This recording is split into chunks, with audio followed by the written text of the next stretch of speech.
¿Qué tal? ¿Cómo estamos? Bienvenidos. Pues otro día más, que Ariel no está, me toca hacer la suplencia y en este caso hoy os he traído una dupla que ni arma letal.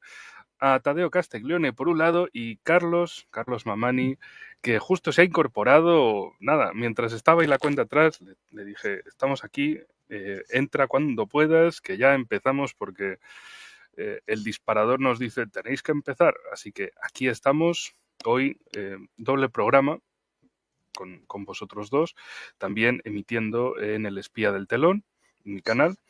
Así que agradecidos a todos los que estáis en un chat, en otro chat. Yo intentaré, como siempre, verlo, tenerlo a mano para que nada se descontrole. Y en fin, agradecido de teneros a vosotros dos. Por supuesto que hace una semana también habíamos hecho una conferencia muy interesante, los tres. So, Carlos, si quieres luego comentar un poco más al respecto. Y me pareció interesante que tuviéramos, ya que teníamos esta oportunidad, pues que tuviéramos la revancha, digamos, que tuviéramos el partido de vuelta, la conferencia de vuelta y que hablásemos en definitiva de lo que está aconteciendo en el mundo actual. Y para los que a lo mejor notéis que se me ve distinto y todo eso, es que, bueno, me ha pillado en el público. Y entonces he tenido que tirar de todos los instrumentos que tenía más a mano para poder hacer la transmisión. Así que la geopolítica no descansa y a pesar de todo, aquí estamos. Bienvenidos, Tadeo, Carlos, quien quiera empezar. ¿Qué le está pasando a este mundo? ¿Hacia dónde vamos? Como repaso Bueno, geopolítico de la clave. bueno, en primer término, Enrique, agradecerte por la convocatoria. Por supuesto, muy contento de encontrar acá una vez más con el colega, el amigo, el hermano Tadeo Castiglione. Y sí, en efecto, como bien dices, hemos los tres participado en un evento ni más ni menos organizado por la Universidad Nacional Mayor de San Marcos, la decana de América, la más antigua de América, donde se está hablando de geopolítica en clave multipolar por primera vez en su historia. O sea, poca cosa no es. Bueno, somos los tres mosqueteros de la geopolítica, digamos. Muy buenas tardes, Enrique, Carlos. Bueno, ¿qué más decir? Es siempre una alegría, un enorme placer estar juntos, compartir análisis y bueno, empezar a desentrañar qué sucede en este mundo tan convulso de tantas transformaciones, tantos cambios de manera constante. Coincidir de nuevo y bueno, incluso en el canal amigo de Ariel Umpierres es un gran placer y una alegría.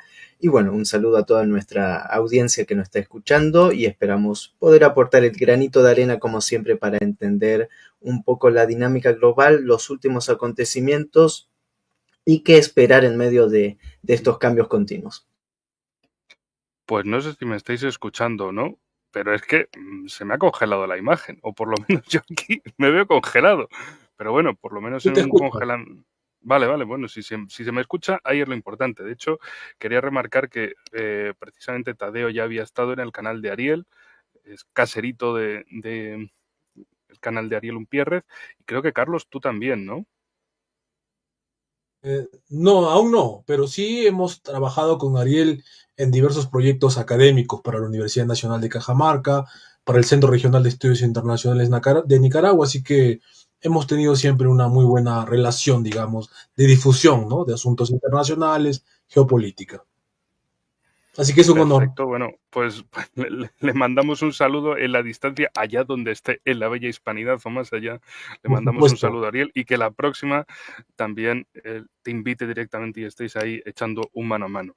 Bueno, yo me sigo viendo congelado, da lo mismo, en fin, lo importante es que me escuchéis. Esto es, si lo hubiera intentado hacer, esto nunca habría salido así de planeado, así que, en fin, son cosas del directo. Me gustaría, ya que precisamente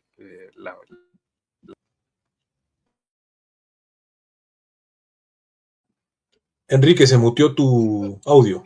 ya se pierde todo esto. Esto es una cosa, en fin, los gnomos que están detrás de la conexión.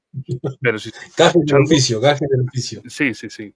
Es que, claro, es ir a hablar de Trump, cocodrilos, caimanes y todo eso y empieza todo a fallar, y empiezan ahí a morder los cables. No es como lo de un pancolín comiéndose un murciélago y luego siendo comido por un chino y montándose una película mundial, pero se le parece. En fin, al tema. Trump e Iberoamérica. ¿Cuál es la Ujú. relación actual? Para que tratemos precisamente la revancha sobre aquella conferencia en la Universidad de San Marcos.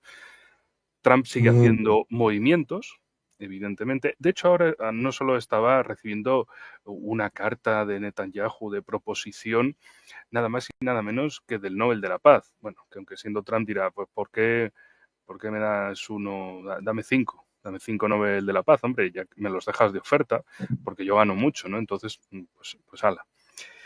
La cuestión también estaba de reunión con líderes africanos, buscando pues lo mismo que hace China o Rusia, con cumbres bilaterales, Rusia-África, China-África, y Estados Unidos también estaba buscando, bueno, no consiguiendo una mesa tan grande o literalmente un pabellón, una sala de conferencias llena de grandes delegaciones africanas, sino bueno, una mesita chiquitita y bueno, no entraremos en los comentarios estúpidos que se pusieron a decirse los unos a los otros. O sea, Trump, a los diferentes presidentes africanos, ahí bueno, se notaría más la diferencia de educación básica entre Putin, Xi Jinping por un lado y Donald Trump por el otro.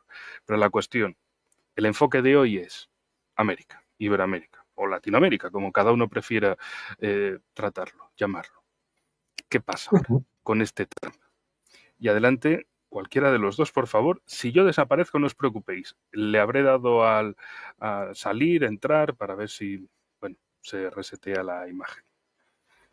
Adelante, Bueno, por favor. le damos la palabra al gran Tadeo Castiglione. Perfecto. Para comenzar, si no digo lo que tengo que decir, me van a matar. Hoy es 9 de julio, Día de la Independencia en la República Argentina, y nos tenemos que preguntar en medio de este contexto actual, tanto nacional como también regional y de todo lo que sucede, ¿qué independencia? Si realmente podemos conmemorar la independencia en un país que actualmente está en dependencia. Y en esto va, creo que totalmente lo que estaba diciendo también Enrique respecto a esta política de Donald Trump, esta política imperial y de máxima presión, ya únicamente, ya no a nivel global, en donde también le aplican la misma presión y las políticas para salvaguardar lo que quede de capital político del hegemón a nivel global, sino que también ahora enfocados en nuestra América y, bueno, algunos países más susceptibles por su relación histórica con los Estados Unidos en años de intervenciones continuas o por su dependencia, por el simple hecho, vamos a decir, de ser perro faldero de alguien, que es la situación actual en Argentina. Entonces, para comenzar, tal vez entendiendo este comportamiento de Donald Trump siempre bravucón, de imposición continua, y bueno, la situación que tenemos en la coyuntura latinoamericana. En aquella conferencia en la San Marcos tratábamos de explicar cómo este declive del hegemón de Estados Unidos lo hace poner su énfasis en la primera barrera, primera línea de defensa continental norteamericana, dígase Latinoamérica, su patio trasero, como siempre lo han llamado vulgarmente, y esto genera las diferentes tensiones que estamos viendo en la actualidad. Yo creo que la política de Donald Trump es de profundizar las diferentes herramientas que se venían utilizando anteriormente para mantener su máxima presencia y aumentar esta presencia a nivel continental. Si lo queremos poner de alguna u otra manera, graficar tal vez policía bueno, policía malo, el Partido Demócrata siempre te seduce, te engaña, los cantos de sirenas y demás. Y el Partido Republicano y Donald Trump, principalmente con su carácter, tiene otra manera de hacer política internacional que no está muy lejos tampoco de la demócrata, porque ambos tienen exactamente el mismo fin, pero las herramientas a utilizar son totalmente, vamos a decir, diferentes, aunque Donald Trump comienza por la seducción, por buenos comentarios, amistosidad y demás, y termina por las sanciones, los bloqueos, las amenazas y las extorsiones. Todo en puede ser un trecho de tiempo bastante amplio o bastante corto. El auge del mundo multipolar, el auge del BRICS, de las organizaciones también diferentes de cooperación que se han intentado en Latinoamérica, han puesto las alarmas de Washington, del Pentágono, del Comando Sur y de los servicios de inteligencia que polulan por ahí, a poner un énfasis mayor y es destinar mayores recursos en Latinoamérica, lo que estamos viendo actualmente, diferentes tipos de injerencismos y una presencia que yo creo que es cada vez mayor en los diferentes estratos de la sociedad y los diferentes niveles. Entonces, con eso como para tener en consideración a dónde estamos parados actualmente, hacia dónde se apunta y la política continua de Washington que no va a permitir y que no se va a dar el lujo de perder posiciones en Latinoamérica en medio de un proyecto de la Franja y la Ruta de China, que es el proyecto económico mundial más grande del mundo, el cual busca crear infraestructura para los países que a la misma vez, bueno, beneficia a China, pero también la infraestructura planteada en los diferentes países permite el desarrollo soberano y esto contradice las políticas, vamos a decir, de Washington de tratar de contener a China por un lado y a la misma vez la subordinar 100% el nivel regional a sus intereses. En medio de este esquema es cuando vemos los diferentes choques y lamentablemente a nivel regional creo que no son muy pocos los líderes que tienen alguna sensatez para comprender los tiempos que se viven, incluso lo que fue la cumbre del BRICS, si lo queremos llamar de alguna manera, celebrada en Brasil, se demostró nuevamente que, por ejemplo, el gobierno brasileño de Lula da Silva dista bastante de estar a la altura histórica de los acontecimientos regionales y de estar a la vanguardia de la defensa del mundo multipolar y de la defensa incluso de sus hermanos latinos americanos que ven en Brasil un hermano mayor que lógicamente se le respeta y que tiene su peso, pero que no se comporta de la manera deseada para equilibrar la balanza. Entonces, más o menos teniendo estos diferentes condimentos y estos diferentes ejes de la situación, creo que dejamos para abrir tal vez un debate un poquito más a profundión de lo que es, lo que podría llegar a ser y lo que no es, y la realidad actual de nuestros países y de nuestra región en este contexto global. Carlos, un momento, antes de que entres ahí a darle un balonazo a la pelota en la cancha, Estados Unidos decidió introducir nuevos aranceles a las importaciones procedentes de 6 países a partir del 1 de agosto.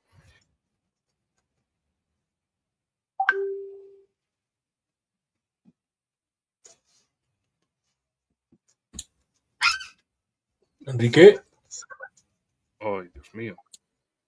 no sé, Otra no vez, se cortó. madre mía, esto es una cosa. ¿Me escucháis? ¿No me escucháis? Ahora sí te escuchamos, pero Vale. el informe no se escuchó completo. Sí, vale, repetimos. Que Trump básicamente en su red social dijo, pues aranceles para 6 más. ¿Qué 6 más? Argelia 30%, Brunei 25%, Irak 30%, Libia 30%, Filipinas 20% y Moldavia 25%. Es espectacular. Esto ya no es diplomacia de Twitter o diplomacia de redes sociales, sino básicamente ya es política nacional e internacional a base de... Yo escribo cosas en mi red social, luego que me lo compartan en otras. En fin, es una cosa y... Bueno, en fin, espero que ya la conexión se haya vuelto bien. La verdad es que en los últimos días hemos tenido en la parte de Europa bastantes problemas con StreamYard que me comentaban algunos de los amigos del canal que precisamente esto viene dado por problemas con nuevas leyes de la Unión Europea y vamos, que a lo mejor el día menos pensado estoy ahí toc. ¿Quién es? Pues soy yo. Pues aquí he venido, a Sudamérica, a buscar ahí una finca, una hacienda y la geopolítica desde la hacienda. Porque aquí en el jardín europeo pues estamos jodidos. ¿Es eso o simplemente que están enredando en StreamYard y por los servidores que dan cobertura a Europa funcionan mal? No sé, sea como sea, Carlos, te toca. Muy bien, Enrique, gracias. Primero que nada, por supuesto, mandar un abrazo, felicitar a la hermana argentina a través de su representante, ¿no? Tadeo Castiglione, por lo menos de manera simbólica, igual que en nuestros países. Nosotros celebramos la independencia de manera simbólica, ¿no? Tenemos los símbolos, pero no la realidad, así que es lo que hay. De todas maneras, siempre intentar alcanzar, ¿no? Un abrazo, un saludo a cada pueblo de nuestra América y en este caso, por supuesto, a la Argentina. Y bueno, con lo último que decía Tadeo, me parece que voy a empezar, ¿no? Concatenando la exposición. De verdad que ha quedado bastante deslucida, a mi entender, la última cumbre BRICS en Brasil, ¿no? En primer término, porque creo que el presidente o la presidencia de Brasil no se lo tomó tan en serio. En comparación a lo que se ha visto en Kazán el año pasado, por ejemplo, no hay punto de comparación. O sea, toda la grandeza, la reunión, los puntos claves a tomarse, bueno, han sido categóricos en Kazán, ¿no? Esa declaración ha marcado un antes y un después en la historia mundial y lamentablemente para esta última no creo que sea así. Por último, no ha estado presente ni el presidente de la Federación Rusa, Vladimir Putin, ni tampoco el presidente Xi Jinping de China. O sea, eso ha hecho que se desluzca bastante, a mi entender, ¿no? Esperemos que la próxima sea superado, pues, ¿no? Por lo menos, no sé si al nivel de Kazán, pero que se alcance siquiera un nivel para tenerlo muy presente, ¿no? Yo no estoy muy El año que contento. viene le toca a India para tirar Bueno, de ahí el paso. esperemos que Modi, y creo que sí lo va a hacer mejor que Brasil, me parece, ¿no? Bueno, ante todo, decir que estamos viviendo en un momento muy convulso, ¿no? Como bien expusimos en la conferencia propiciada en la Facultad de Letras de la Universidad Mayor de San Marcos, en Perú, ¿no? De manera virtual, claro, con estos caballeros que nos acompañan hoy. Básicamente dimos a entender que va a faltar en este momento de convulsión, por mi parte al menos, el pensamiento estratégico, ¿no? El clásico, básico, tiene que volver a asignar los rumbos de nuestros países, ¿no? O sea, lamentablemente, en un contexto donde las potencias están posicionándose, ¿no? De cara a un nuevo contexto internacional, y ojo que no estoy diciendo orden porque creo que orden suena bastante, mucho más categórico, ¿no? Hay un nuevo escenario donde hay múltiples potencias, todavía existe Estados Unidos en tanto unipolaridad restringida, limitada, pero al fin y al cabo sigue imponiendo, ¿no? Muchas de sus perspectivas en materia económica, con esto de las aranceles, en cuestiones militares ya hemos visto en Irán, y bueno, y la región Latinoamérica de todas maneras es asunto clave, ¿no? Vital, porque en primera instancia, ¿no? Como bien decía Tadeo, es la frontera directa que tiene el hegemón, ¿no? Con nuestra América, y no solamente eso, sino que ellos ya tienen una doctrina hace tiempo expuesta, hace tiempo formulada, que es la doctrina Monroe. Su servidor hacia el año pasado, no, este año, hacia enero de este año, brindó una entrevista en el canal de defensa de la Federación Rusa, ¿no? En Zvezda, Estrella en español, y ahí más o menos estábamos en cierta forma pronosticando, ¿no? El comportamiento del actual Estados Unidos bajo la administración Trump. Dijimos, entre otras cuestiones, consideraciones, que en efecto actualmente la dirigencia norteamericana, estadounidense, Donald Trump, digamos, Marco Rubio, el señor J.D. Vance, ¿no? Entre otras personalidades, entienden, comprenden que ya se vive en un mundo multipolar. Ellos lo han dicho en más de una ocasión, en diversas declaraciones, en diversos formatos, ¿no? Pero eso no quiere decir, eso lo dejé claro, que van a dejar que la hegemonía se les vaya tan fácil de las manos, ¿no? O sea, una cosa es que sean conscientes de que el mundo ya responde a otras dinámicas y otra cosa es que efectivamente dejen que así, por azares del destino y de la historia, la hegemonía que han tenido en los últimos, por lo menos, desde la Segunda Guerra Mundial hasta la actualidad, porque no olvidemos que Estados Unidos, su hegemonía global, particularmente hablando del dólar como moneda de cambio internacional, se afianza tras la Segunda Guerra Mundial, ¿no? Especial mención del año 61, donde Nixon, a instancias de Henry Kissinger, cambia el patrón oro, porque no le salía a cuenta, por el patrón dólar, que es la deuda privada que ellos tienen. Y esa es su principal herramienta de dominación sobre los pueblos del mundo, ¿no? No solamente del sur global, todos los pueblos del mundo, los países, están de una forma, por activa o por pasiva, sometidos a ese régimen financiero. Y esa es la verdadera fuerza de Occidente, ¿no? No son sus armas, no son sus cañones, sus misiles, sus Patriot, etcétera, etcétera, ¿no? Sino su sistema, ni siquiera digo económico, financiero, porque acá hay que hacer una distinción, ¿verdad? O sea, una cosa son la economía, que es producción, que es infraestructura, materias primas, cosas tangibles, reales. Y otra cosa son las finanzas. Y las finanzas son básicamente especulación, ¿no? Y en eso fundamentalmente ha caído Occidente.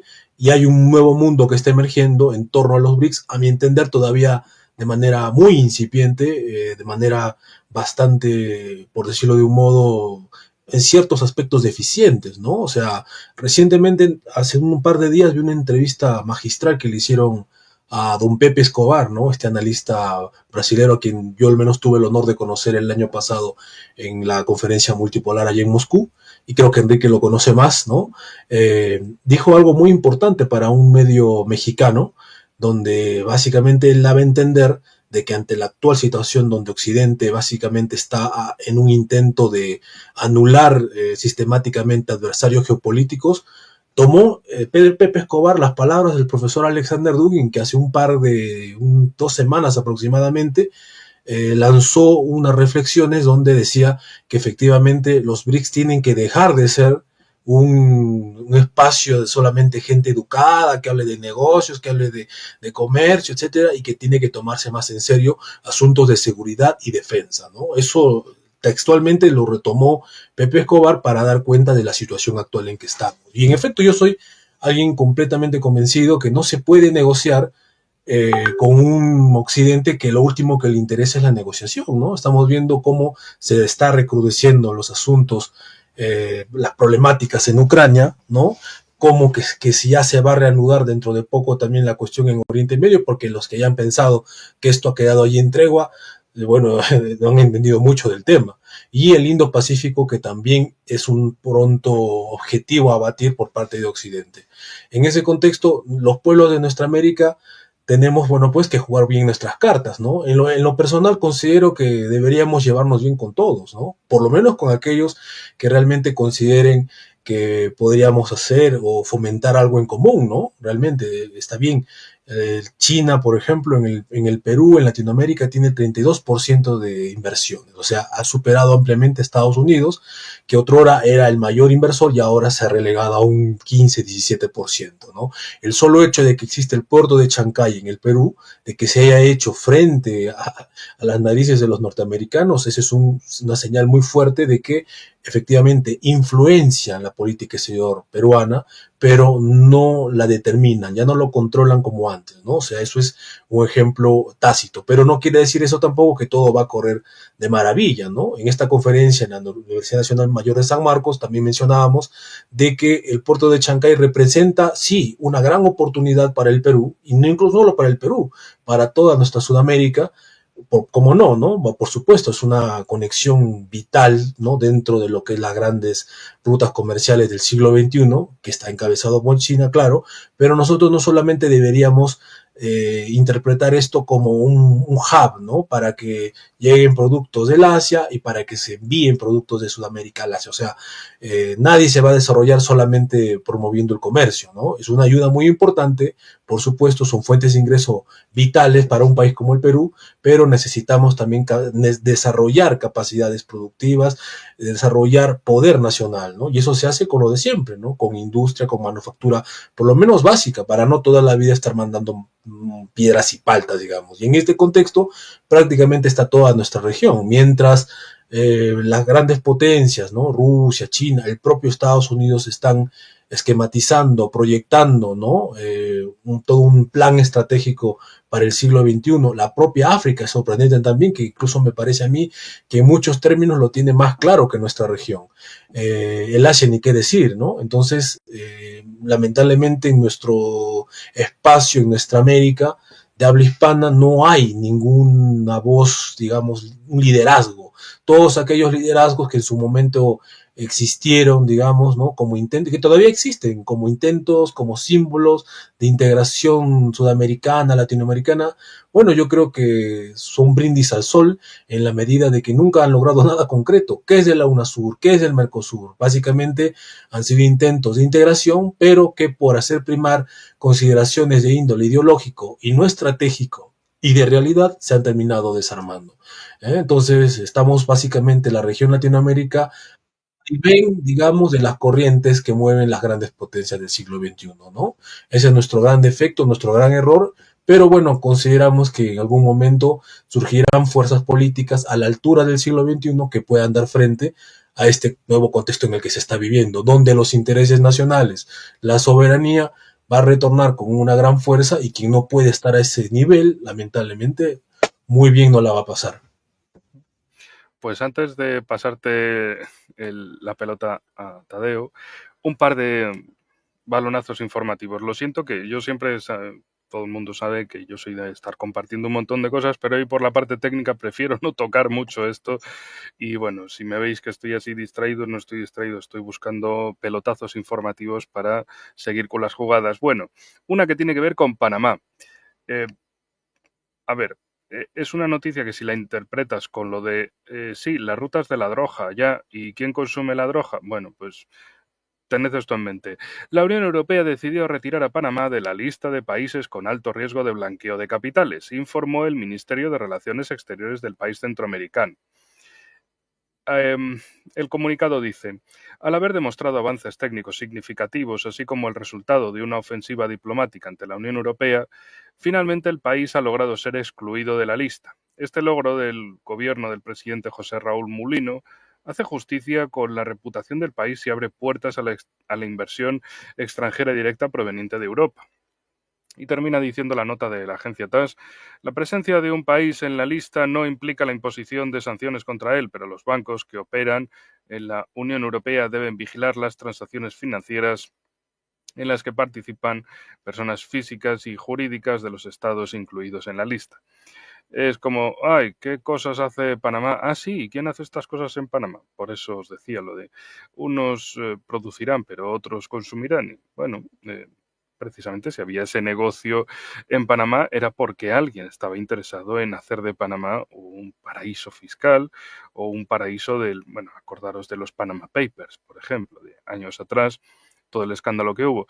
Ahora en España tenemos algo parecido a nivel solo de España, con República Dominicana, los viajes en avión, las maletas de políticos de un lado y de otro, pero podría ser peor, porque precisamente el mismo Pete Hegseth, secretario de Defensa de Estados Unidos, vamos, el jefe del Pentágono, estaba felicitando públicamente en X, bueno, la visita de Netanyahu. Hombre, Netanyahu, eres el gran amigo de esto. Sobre todo me estaban fijando en los comentarios en general de estadounidenses, de cuentas así que se las vea reales, que decían, pero para ser un amigo tiene que haber reciprocidad, o sea, no es que uno da y el otro ya, pues, o sea, Estados Unidos es quien pone el dinero, Estados Unidos es quien pone la cobertura, pero Israel, pues, nos mete en más barullos, en más jaleos, en más guerras, y encima no nos dice ni siquiera gracias, nos dice quiero más. O sea, a ver, amigo, amigo, no sé yo qué tan amigo es eso. Y claro, esto lo digo porque precisamente la pelota ahora va para Tadeo, que tiene a un Mileikovsky. Y en Israel hay otro Mileikovsky, de Netanyahu a Milei. Entonces, ¿cómo está la situación por ahí? Y también si queréis comentar lo de Panamá, la cuestión esta, pues adelante o más ampliamente la cuestión del canal de Panamá, de su importancia. Estados Unidos lo ve como esto es del norte al sur, esto es nuestra conectividad de la costa este y la costa oeste, pero también, ¿y por qué Iberoamérica, Latinoamérica, nuestra América no dice, no, no, eso es nuestra conexión central? La del sur es el mar de Oces y la central es esa. Entonces, Voy a, ¿cómo gira. Voy a comenzar con lo de Panamá porque el mundo está repleto de casualidades. Es increíble, estimado Enrique, estimado Carlos, cómo hay casualidades por todos lados. Una casualidad, tuvimos la cumbre del Mercosur también hace un par de semanas acá en Buenos Aires y digo acá en Buenos Aires, yo estoy en la Patagonia, gracias a Dios, en Argentina. Y hubo dos cuestiones muy interesantes. Panamá entra como estado asociado al Mercosur y el Mercosur firma un tratado de libre comercio con el EFTA. El EFTA es una coalición de países europeos en los cuales se destacan países como Liechtenstein o Suiza, los cuales son países, vamos a decirlo, muy potenciales para el mercado latinoamericano, principalmente Liechtenstein con 30.000 habitantes. El poder de consumo que tiene es increíble para países como Brasil o Argentina. Bueno, fuera de chiste y yendo a la realidad, son países paraísos fiscales. Estado asociado a Panamá, acuerdo de libre comercio con el EFTA, el cual permite, y hay cláusulas específicas respecto a la inserción de empresas de un lado y del otro.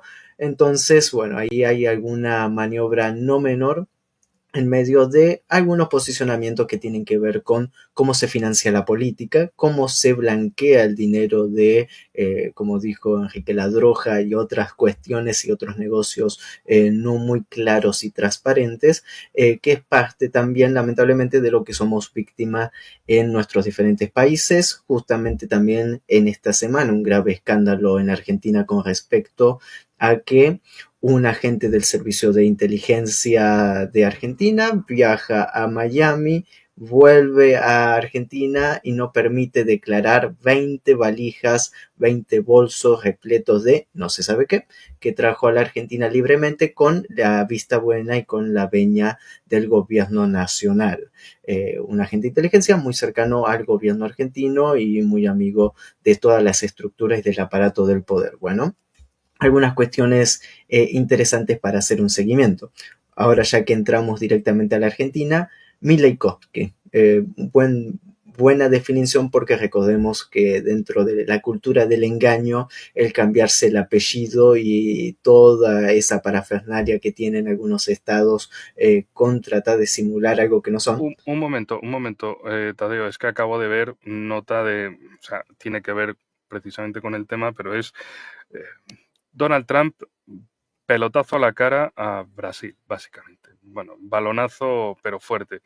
Os pongo en contexto, días pasados se ha dedicado a mandar cartas en un formato con papel en tono sepia y como muy formal, muy serio, donde anunciaba aranceles a otros países. En este caso, claro, veo la misma cosa y, bueno, 50% de aranceles a Brasil, pero hay más cosas.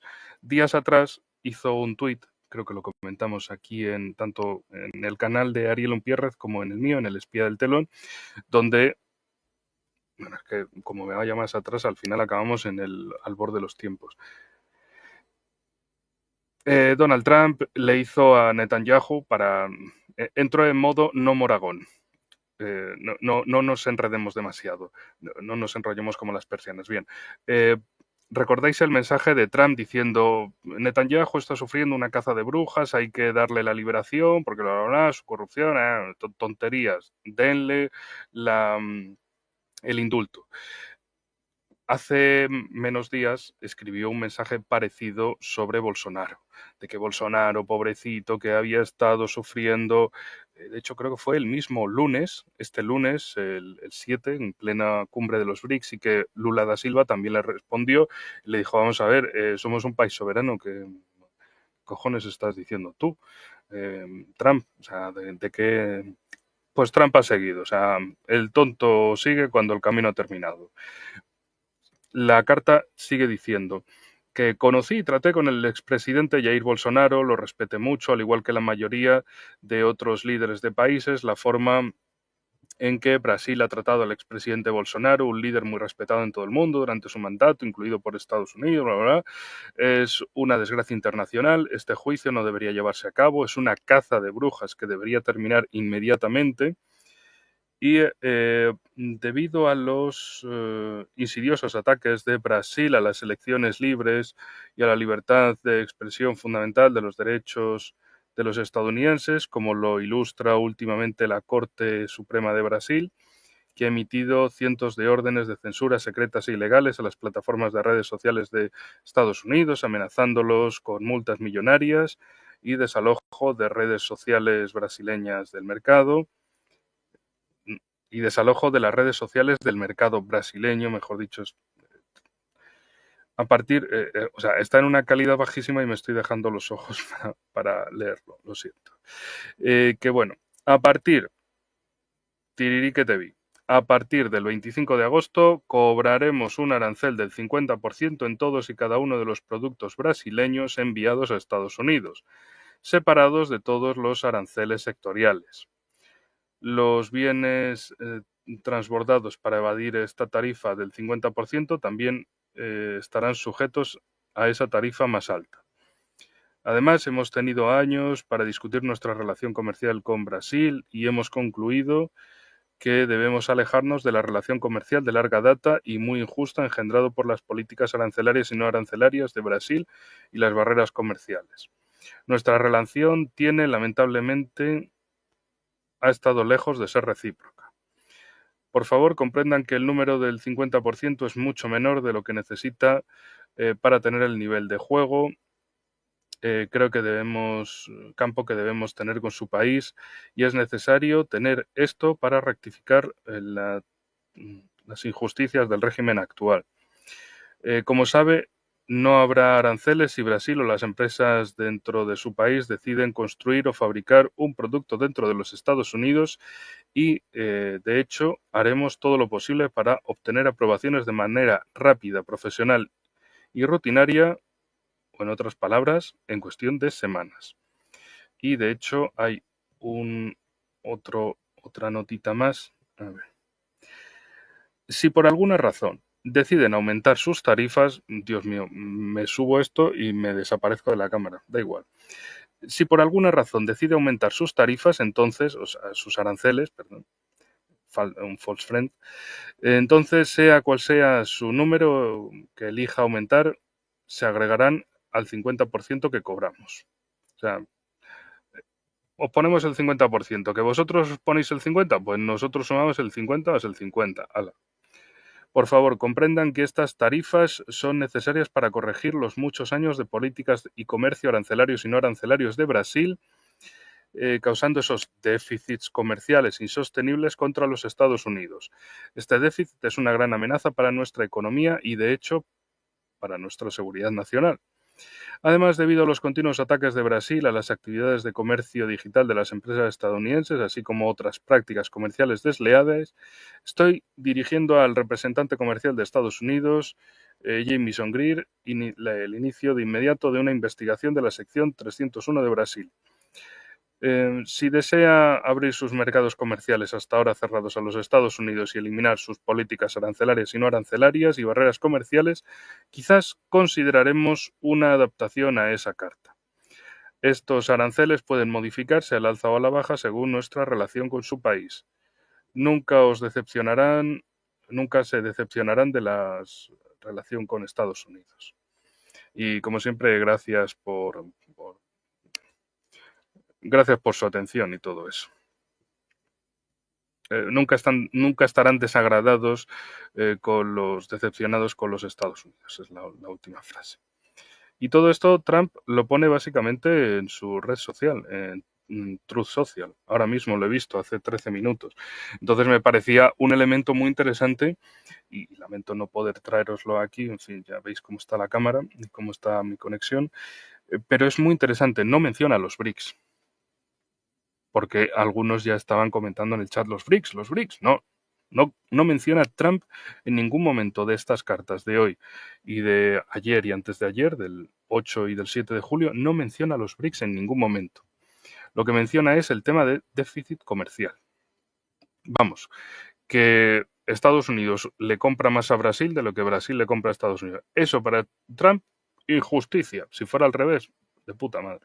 Perdón por la palabrota, pero es así, lenguaje trampiano. Y en este caso, Y ya os paso, te devuelvo la pelota, Tadeo, lo siento por la interrupción, pero es que era una cosa de locos, ¿no? El mensaje hacia Bolsonaro, me lo tenéis que liberar, como que pobrecito. Lo mismo, la misma argumentación que respecto a Netanyahu, pues aquí, eso sí, con un nivel un poquito por debajo, porque ya sabemos que Netanyahu es, en fin, eso, el que está por encima. Y luego también ese mensaje, creo que vosotros lo sabréis mejor, lo del juez Moraes, la prohibición de Twitter X en Brasil, pues si quieres comentar más sobre eso y disculpa la interrupción, adelante. Perfecto. Voy a retomar algo de mucho más atrás. Lo que mencionabas, por ejemplo, de los aranceles a Moldavia.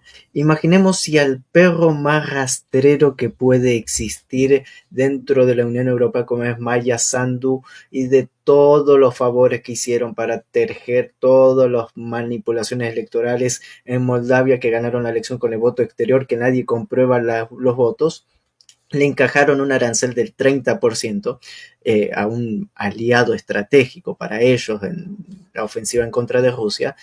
Imaginemos que quedará para el resto del mundo. Bueno, las políticas trumpianas.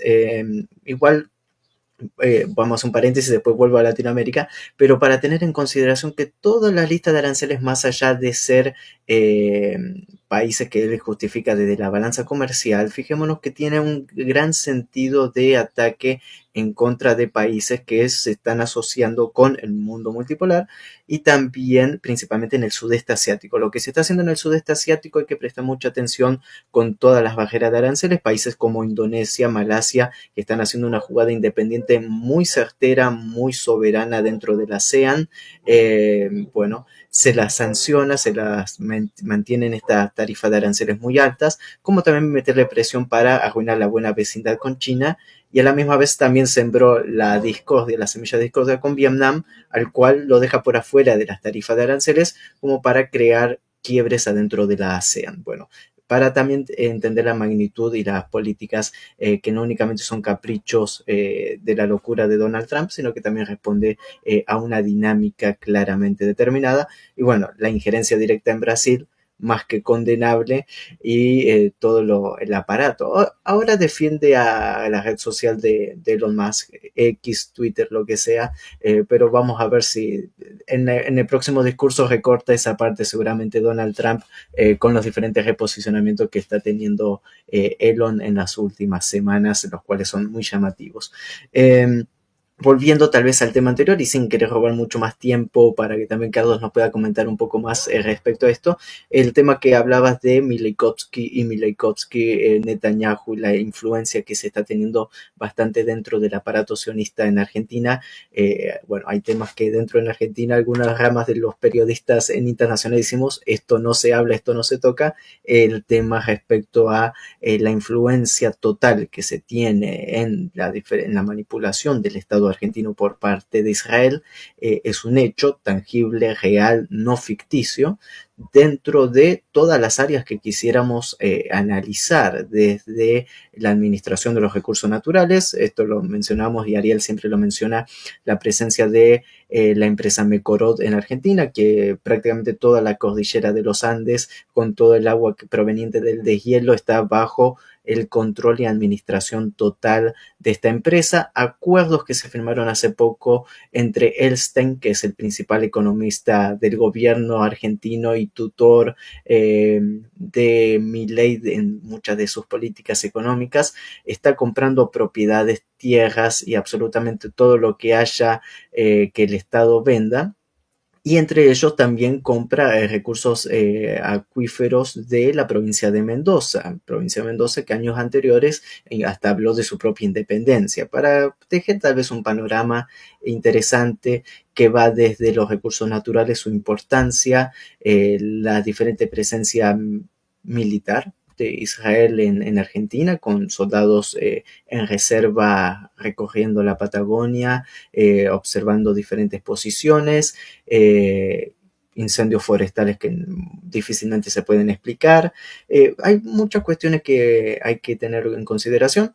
y hechos tangibles como también que, por ejemplo, ahora el Ministerio de Defensa va a firmar importantes acuerdos para sustituir el fusil FAL que utilizan las Fuerzas Armadas Argentinas por un fusil de venta israelí. Eso ya no da la imagen, pero en intervención interna total, incluso en la política doméstica, hace un par de semanas salió un informe de la DAIA, de las asociaciones israelíes en Argentina, con todas denuncias antisemitas y un nivel de persecución sistemático en redes sociales y también en la sociedad de que nadie puede hablar mal de X estado ficticio en Asia Occidental sin tener consecuencias hasta jurídicas. Y esto hasta una diputada nacional en Argentina de apellido Biasi, del Frente de Izquierda y de los Trabajadores.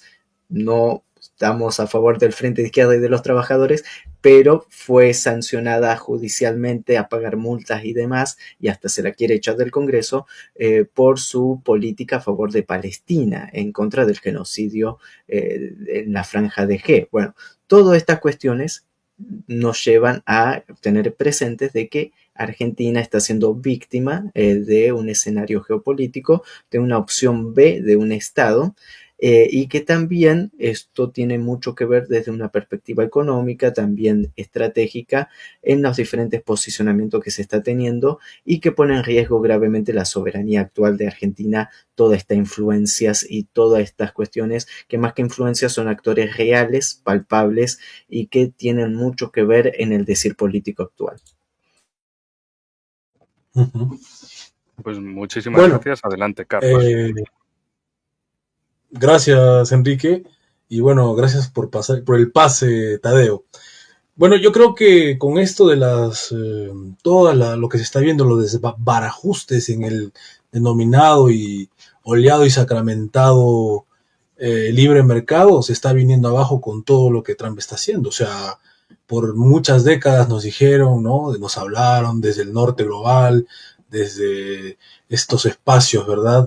Hegemónicos, que efectivamente que Latinoamérica, que el Perú, que la Argentina, que Brasil, que Chile, todos tienen que abrirse al mercado, vender todo, compren todo, que el mercado es lo que mejor les conviene a nuestros países. Bueno, y llega el siglo XXI, 2025, y vemos que todo eso que nos habían dicho se cae a pedazos por un par de acciones que está haciendo el presidente Donald Trump, ¿no? Está prácticamente sepultando todo ese orden liberal, digamos, comercial. Pero al mismo tiempo, yo considero que este procedimiento, este tipo de medidas que él está tomando, que muchos consideran contraproducentes en el sentido de que, bueno, no le conviene a Estados Unidos, que va a haber problemas muy serios en cuanto a nuestros socios, veamos lo que está pasando con China, porque tenemos una complementariedad comercial más grande del mundo con China, etcétera, etcétera. Pero no solamente eso, esto que está haciendo Donald Trump está acelerando, ¿no?, la transición hacia la multipolaridad. Eso es inevitable, porque en un contexto donde nada es seguro, todo es incertidumbre con Occidente, los mercados, los países van a buscar justamente intentar por lo menos buscar algo más sólido, y esa solidez ahora está, les gusta, no les o les disgusta a muchos, está en lo que es Eurasia, lo que es China con la denominada la fábrica más grande del mundo, todavía Rusia, por supuesto, con las materias primas, sector de qué decir, y bueno, y la India con todas las capacidades productivas que se tienen, ¿no? Entonces, el mundo del siglo XXI está ya en realidad siempre lo estuvo. Desde la más remota antigüedad, no olvidemos, los textos sagrados de las más antiguas civilizaciones se escriben en Eurasia, no se escriben en otro lado. Ahora vemos cómo es que retorna, ¿no?, el eje de la historia a donde siempre estuvo, ¿no? El dominio occidental del mundo, aunque a nosotros nos parezca una eternidad, ¿verdad? Porque hemos nacido en ese contexto, porque nuestros padres también nacieron, nuestros abuelos también, bisabuelos también. Bueno, pensamos que es esto per secula seculorum, pero la verdad que no. En realidad el dominio occidental del mundo, concretamente angloamericano, es menos de 200 años, o sea, es una nada en la historia. Pero en ese lapso de tiempo han logrado hacer lo que ningún otro país, alguna potencia hizo, de expandirse en el mundo, de dominar el globo de esa manera, ¿no? Eso, la superpotencia global de la que hablaba Brzezinski, o lo que decía también Samuel Huntington en su momento, ¿no? La potencia solitaria. Tadeo mencionó algo que me parece interesante retomar, porque él habla de los medios, ¿no? Cómo se están manejando los medios en Argentina con los asuntos, bueno, en este caso de Milei, también algunos temas internacionales. Bueno, a raíz del recrudecido conflicto en Medio Oriente, el contexto israelí-iraní, la verdad que los medios y los analistas, los internacionalistas que tiene el Perú, realmente, o sea, yo por ejercicio de análisis escucho siempre las diversas perspectivas que se tienen, ¿no? Radioprogramas del Perú, Frecuencia Latina, los medios más sonados en el país. Y yo creo que es la misma sintonía que en Argentina o con cualquier otra de otros países, porque están completamente alineados a una discursividad que poco o nada tiene que ver con la realidad. O sea, es como que los supuestos analistas de las más importantes universidades del país se hayan quedado en una, digamos, en un limbo temporal, ¿no? Que ellos se siguen viviendo en la posguerra fría del 90 tras la caída de la Unión Soviética y siguen pensando que solamente Estados Unidos es el único digo, potencia predominante, ¿no? De hecho que sí lo es, pero no solamente, ¿no? No, hay algo que yo siempre he venido diciendo últimamente respecto al actual desorden internacional que se está viviendo. Se habla de, bueno, de hegemonía occidental, pero ¿qué hegemonía es eso? O sea, cuando hay hegemonía, hay orden. Desde una perspectiva, quien acuña el término, bueno, pues el que más ha teorizado es el gran pensador italiano marxista para variar, Antonio Gramsci, ¿no? Y él más o menos definía esta categoría como un sentido de orden, digamos, ¿no? De consenso. Pero si vemos la realidad internacional actual, eso ya no existe. ¿Consenso de qué hay ahora? Todos están en desacuerdo con todos prácticamente. Y todos están en un modo no de negociación, sino de beligerancia. Veamos a la Unión Europea, vayamos al propio Estados Unidos. Y bueno, si hay una crítica que hacer a los bloques emergentes, a los no bloques porque no lo son todavía, espacios emergentes, es que no se están tomando en serio asuntos de seguridad, ¿no? Yo creo que con el tiempo van a empezar a darse cuenta de que lo que dije hace un momento, Occidente no le interesa ahora estar negociando, está en una fase estratégica de anulación sistemática de adversarios geopolíticos, y mientras eso no se entienda, los BRICS no van a ser una realidad como tal. La multipolaridad va, claro, estamos yendo hacia allá, pero no va a ser de la noche a la mañana, ¿no? Eso va a requerir voluntad también de las partes involucradas, ¿no? Entonces yo espero que en un momento dado esto cambie para bien, ¿no? Porque de lo contrario, o sea, mientras tú estás hablando de, bueno, nuevos mercados, nuevos negocios, etcétera, etcétera, nuevas oportunidades, que está perfecto, genial, yo no tengo problema contra eso, pero el Occidente ya no está hablando en esos términos. Occidente está hablando de quebrar todas esas estructuras que están por lo pronto, ¿no? Emergiendo como competidores a su, bueno, tradicional hegemonía, que como hemos dicho no es, nunca ha sido tan larga tampoco, pues, ¿no? Nos parece, pero en realidad los ojos de la historia es un parpadeo y esto. Sin embargo, está en una situación compleja en la cual nosotros, como Latinoamérica, tenemos que prevalecer, ¿no? O sea, yo entiendo que si tal vez los medios de comunicación tienen una discursividad, tienen una narrativa, ya, pero existen también plataformas que ahora están compitiendo con esas narrativas convencionales. De hecho, por ejemplo, grandes medios de comunicación han quedado bastante en desprestigio y por eso es que la gente ahora, ¿no? El público se está yendo a las nuevas plataformas, ¿no? Generalmente los canales de YouTube que están intentando a su modo también verter una información que no esté acorde o por lo menos que cuestione, ¿no? La narrativa oficial. Eso es también importante notar. En el mundo en general, en la propia Latinoamérica, en el propio Perú, hay como que una desconfianza, ¿no? A las prácticas mediáticas que habitualmente se han venido desarrollando y emergen en este contexto, cobran protagonismo plataformas alternativas que vienen pues a contravenir, ¿no? La discursividad hegemónica. Entonces, hay que cuadrar esa posición también, ¿no? Y nosotros, bueno, poner nuestro grano de arena, seguir avanzando desde mi espacio, ¿no? Como ustedes conocen, Proyecto Patria, no hemos bajado la guardia, seguimos haciendo injerencia en asuntos mediáticos, en asuntos de gestión, bueno, de nuestro ser y estar, digamos, ¿no? De nuestra cajamarca, y bueno, no hay que bajar la guardia en ese sentido, ¿no? Por más, digamos, que nos encontremos en adversidades, ¿no? La adversidad me parece bien porque con la adversidad uno se las ingenia para seguir adelante. Y nuestros países, el Perú al menos, si está con vida aún, si sigue existiendo como país, es justamente porque su gente responde desde abajo, no desde hacia arriba. O sea, el Estado en el Perú prácticamente es totalmente inoperante, ¿no? De hecho, el esquema que tiene el mundo anglosajón o que diseñó el mundo anglosajón para nuestros países, para nuestra América, es básicamente para que esos países no tienen que ser industriales, esos países tienen que dedicarse a cosas, no sé, que se dedican al narcotráfico, que se dediquen a cualquier otra cosa, a la minería ilegal, qué sé yo. Ese es el diseño que ellos tienen para nosotros. El subdesarrollo en nuestros países no es una casualidad, no es una, digamos, algo que, bueno, que cayó del cielo, etcétera, o una mala suerte. No, esto es un diseño que viene del norte global para que se siga perpetuando en este siglo XXI nuestra condición de colonias primario exportadoras, ¿no? Entonces, yo creo que necesitamos o va a necesitar, ¿no? Una conducción a la altura del siglo XXI para todos nuestros países, claro, desde adentro, cada uno, Perú, Argentina, Colombia, Chile, qué sé yo, pero siempre pensando en unidad, porque estamos perdiendo terreno si nos vemos solamente como espacios separados. Eso es un tema también recurrente, ¿no? Nuestros grandes pensadores latinoamericanos eran prácticamente todos eran continentalistas, no entendían la liberación de nuestro pueblo si no era en bloque, si no era como pueblo solo, como un pueblo continente, como decía Antenor Herrego, eh, Aya de la Torre mencionaba un término muy interesante, ¿no? Una perspectiva interesante. Decía, los Estados Unidos de Norteamérica frente a los Estados desunidos de Latinoamérica.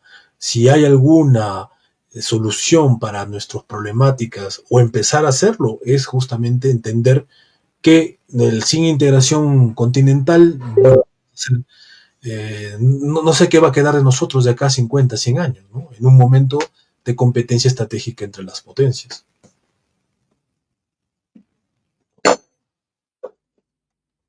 No te quería interrumpir, te estaba escuchando con mucha atención, pero es que, bueno, hay un giro de los Sí, acontecimientos. adelante. A ver. Iba a poner un banner aquí abajo, o sea, a ver, es una guasa, ¿vale? Por si acaso alguien se lo toma demasiado en serio. Pero bueno, primero la guasa y luego la realidad. La guasa es que Vladimir Putin, pues, se ha sacado ahí, ha dicho, pues voy a, como yo nací en Leningrado, pues ahí me han dado muchos premios, soy un orgulloso leningradino petersburgués y que además me han hecho el Boulevard Presidente Vladimir Putin. O sea, esto ya va a salir, esto va a ser una cosa espectacular, tremendo y que ama San Petersburgo. Evidentemente esto es de coña porque quien lo ha dicho es Donald Trump sobre Florida y que le han puesto a un 6 kilómetros del Southern Boulevard, lo llaman el presidente Donald Trump, bueno, Donald J. Trump Boulevard. Es algo, o sea, mientras que hablábamos de cosas serias, el tío presume de, me han informado de que en el gran estado de Florida, donde gané 3 veces, con grandes premios y donde soy un orgulloso residente, claro, Mar-a-Lago está ahí, ha renombrado un importante tramo de 6 kilómetros del Southern Boulevard en el condado de Palm Beach como President Donald J. Trump Boulevard. Gracias al condado de Palm Beach, al gobernador Ron DeSantis y a todos los legisladores estatales de Florida por concederme este maravilloso honor. Amo Florida. O sea, imaginaros la situación, ¿no? Todos aquí hablando de cosas serias y Donald Trump, que si te meto aranceles, que si quiero que indultes, o sea, que quiero que hagas cosas en tu política interna, así sucesivamente. Es decir, Donald Trump con sus ganas de hacer injerencias. Y hay un detalle, os voy a poner en contexto, porque precisamente, de hecho, Tadeo, Fernando Esteche me había mandado un artículo y le dije, a esto le falta una cosa, y os lo voy a comentar también. La depredación máxima. ¿A qué me refiero? No es que Estados Unidos se esté comportando bien para Occidente, en realidad se está comportando bien solo para sí misma, a nivel de potencia. Es decir, es capaz de depredar a su propio bloque, a su propia familia geopolítica occidental, para sobrevivir. para salir adelante. Hay un detalle en el comunicado de Brasil, en el comunicado contra Brasil, mejor dicho, que vais a ver cómo encaja en esto. La cuestión. Hace unos días fue la cumbre de la OTAN aquí en Europa, en Países Bajos. Papi Trump, papi está en casa. Ya veis qué lenguaje usó Trump para referirse a los países europeos, a los socios aliados europeos. Es decir, papi está en casa. ¿Dónde está mi 5%? Y venderlo. De hecho, constantemente en sus tweets menciona que tiene una racha de victorias, que está ganando, que es el mejor, es el presidente ganador, que ha ganado más que nadie. Eso, racha ganadora, en definitiva. Bueno, el mensaje a los europeos era: aquí estáis para pagar, para comprar las armas, para comprar la energía y también, a ver, ¿queréis vender en el mercado estadounidense? Pues venid a producir en el mercado estadounidense. Os daremos muchas facilidades, maravillosidades, de todo, porque somos maravillosos, somos espectaculares, como nosotros no hay nadie. Eso se lo dijo a los países europeos, al bloque europeo, en la OTAN. Después también se lo dijo a Corea del Sur y Japón, los socios de Asia-Pacífico principales, de la seguridad no es gratis, tenéis que subir la cuota de gasto, es decir, tenéis que comprarle a papi Estados Unidos, evidentemente. Y en el mensaje que le lanza a Brasil está también la misma señal de: oye, que me sueltes que me sueltes a Bolsonaro, caza de brujas, bla, bla. O sea, ya lo de aranceles y caza de brujas. Es un action man, un Madelman con dos frases. Le tiras de la cuerda y te dice: aranceles, caza de brujas. En fin. Lo interesante de ese comunicado es: bueno, os metemos estos aranceles del 50% y tal, pero vamos, que se pueden reducir si ustedes vienen a producir a Estados Unidos. Mismo mensaje hacia los europeos, mismo mensaje hacia vosotros, porque esto es a Brasil y va ahí tirándoselo a todos. Ustedes quieren, pues vengan por aquí. Claro, ¿qué pasa? Que está amenazando a países por separado. No quiere tratar con bloque, no quiere tratar con nada que se le parezca a un gigante simétrico. Quiere buscar esa asimetría, quiere demostrar que Estados Unidos tiene más poder que nadie, es el mejor que nadie, racha de victorias, y que pueden hacer esa presión en el 1-1. En el 1-1, buscando efectivamente a los chiquititos. Pero cuando se trata de Rusia, de China, etcétera, ya es como: sí, te tiro el órdago, pero bueno, si cuela, cuela, y si no, vamos a ver cómo lo rehacemos esto. Y sobre todo, lo que no quiere son bloques, porque negociar con un bloque es algo muchísimo más difícil para un país con ese estilo de abusón neoyorquino. Salud. Es, en fin, para ese estilo de abusón neoyorquino, de vamos a lanzar órdagos y vamos a asustar al mercado y a meternos ahí. No. En este caso es interesantísimo y revelador cómo busca mantener esas diferencias, esas divisiones, y extraer, hacer una transferencia, una extracción, un saqueo, no de otros, que dices, bueno, históricamente es habitual ir a saquear a otros. Los unos, los otros, la creación de todo imperio al final era salir de sus fronteras e ir a por otros, montarse una gran potencia. Pero estamos ante el primer imperio que se depreda a sí mismo, que depreda a su propio bloque para salvarse el núcleo estadounidense, y que no tiene nada alrededor que sea parte de ese bloque occidental. No hay Occidente, en definitiva. Hay un Estados Unidos ahogándose, dando pataditas, dando manotazos al agua, y si es preciso, utiliza a sus propios socios occidentales, sean los del occidente geográfico o los del occidente por la fuerza, por la vía de los hechos. Eso tanto marca Asia-Pacífico como todo el continente americano. Oigan, pues aquí qué, aquí Estados Unidos a pillarles todo lo que pueda, a aprovecharse todo lo que pueda de ustedes, incluso a montarse esa operación de narrativa victimista de que si vamos, todo el mundo. Todo el mundo le ha hecho la puñeta a Trump, a Estados Unidos históricamente.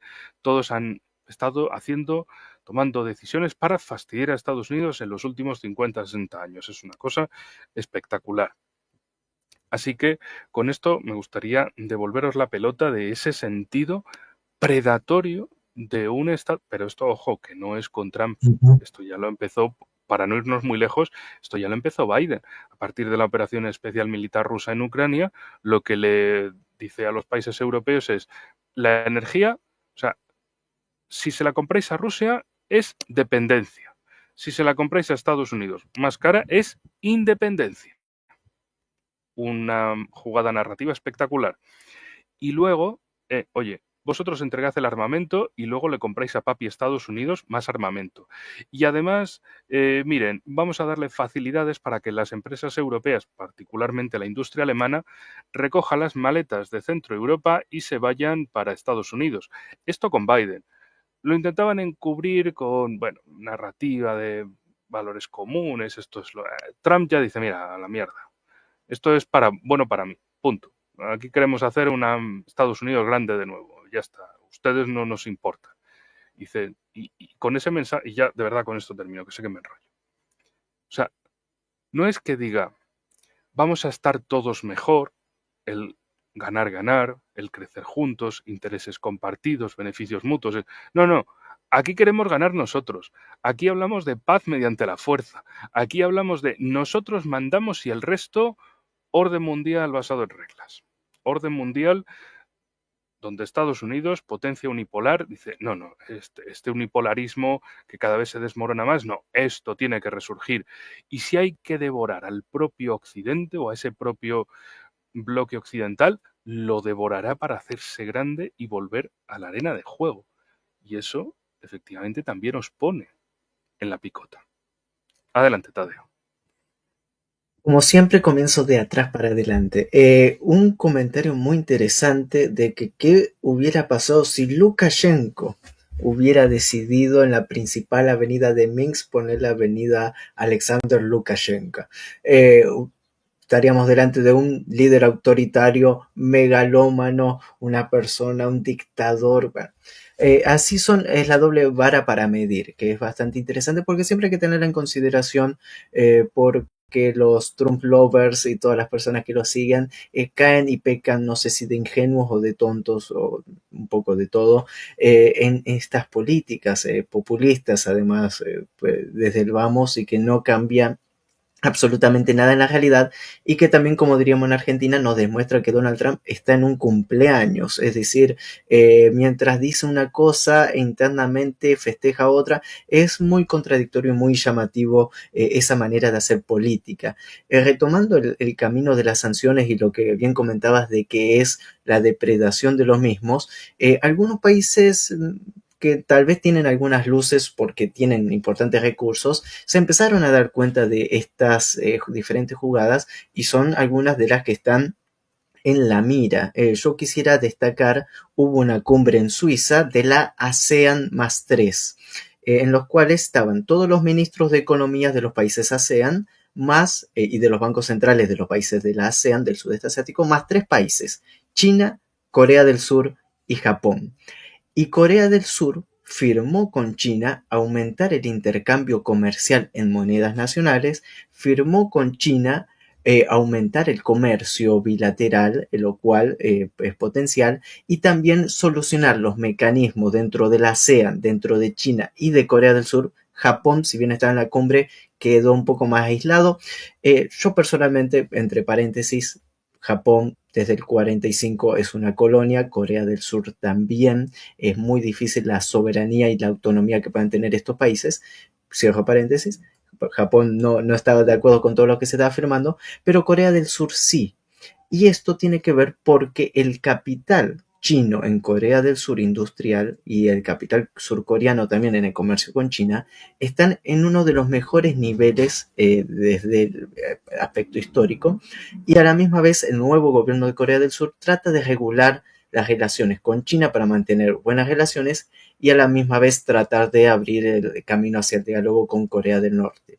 Entonces, con este contexto, también las sanciones vuelven a apretar a países como para que elijan un bando de manera definitiva, pero a la misma vez es sumamente llamativo la falta de soberanía de algunos otros países. Hay que ver cómo termina negociando individualmente Corea del Sur, cómo termina negociando Japón y bueno, todos los demás países en medio de esta nueva oleada de aranceles, después de que la primera fue más bien un fracaso que un éxito, pero llama la atención, y esto siempre lo destacas, querido Enrique, que tiene que ver con la falta de voluntad propia y de defensa y de pensamiento en Europa.